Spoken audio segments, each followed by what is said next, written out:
An ABC News exclusive with a baseball player who sparked the firestorm, retiring when his team asked him to stop bringing his son to the ballpark every day. Adam LaRoche is now opening up about his decision, speaking with our TJ Holmes. Good morning, TJ. Robin, 6 months. That's all he had to do was work another 6 months, and he'd pocket $13 million. But he said, keep your money. I'm going to take my ball and my son and go home. He immediately became the poster child for family first, but also the poster child for absurdity. Now listen to him explain that absurd decision and why it was an easy one. When the Chicago White Sox asked Adam LaRoche to stop bringing his son Drake to the clubhouse, he told them he'd rather walk away from the sport he loves and his $13 million salary. I haven't lost an ounce of sleep. I mean, I have zero regrets. LaRoche took his son Drake to work with him pretty much every day the past 5 seasons. Drake, now 14, was a constant companion in the clubhouse. He did chores for other players and even had his own locker right next to his dad's. Have you ever heard from anyone who had an issue with Drake being with you as much as he was? No, not that I can remember.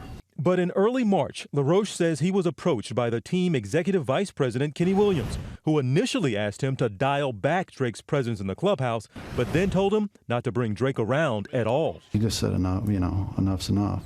I don't want to see your son around here anymore. After that heated conversation, when did retiring start swirling around in your mind?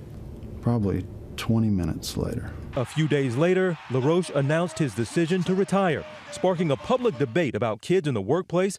I also applaud Adam LaRoche. I don't care if you're a dad and you work at a bank.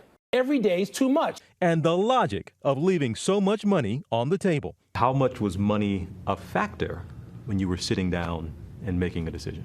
Not a huge one. But Adam, $13 million is $13 million for 6 months of work. But I learned a long time ago, no matter how much we have, it's never enough. Is it fair to say you don't need the money?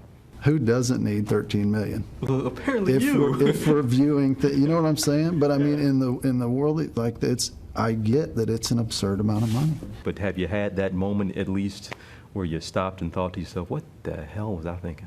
I haven't yet, but it's still fresh. And as is often the case, Drake wasn't far from his dad's side, even during our interview. Well, what has been the highlight in going to the clubhouse every day? What do you look forward to most? Hanging out with the guys. Yeah, they're awesome. What was your role? What was your even job? I clean shoes most of the time, so I just did a little bit of everything. He was doing more work than I was. I just had to go play a game. He actually had to work. LaRoche calls Drake his best friend. And yes, he enjoyed spending time with him, but he also felt a clubhouse provided better life lessons than any school could. The privilege to have my son with me during the season. He gets to grow up in this, and he gets to hopefully learn from me in my screw-ups and good decisions. LaRoche says the dispute over his son wasn't the only reason for his retirement. He spent 10 days undercover in the red light districts of Southeast Asia last year, working with a nonprofit organization to help victims of sex trafficking. He's been haunted by what he saw.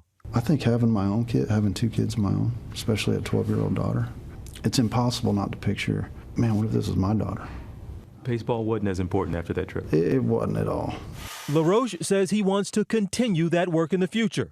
For now, he's enjoying some time with his family, at peace with the decision to quit baseball. One of the things I probably thought the longest on was making sure that if I did this, that he would never feel like this was on his shoulders. I think he knows deep down that baseball was never like my life or my world or everything to me.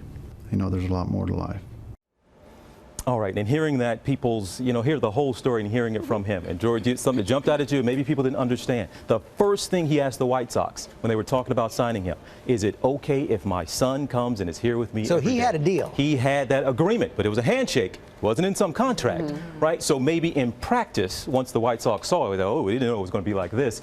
This really, in a lot of ways, guys, didn't have to happen. Just a couple of people, grown men, sit down and work it out. We probably didn't have to be here. But the thing is, he's at peace with his decision. It was his decision, and he's very comfortable with it, so more power to him. It was hard, that whole interview, just like, what's wrong with you? What's wrong with you? 6 more months. I love how he said, yeah, $13 million.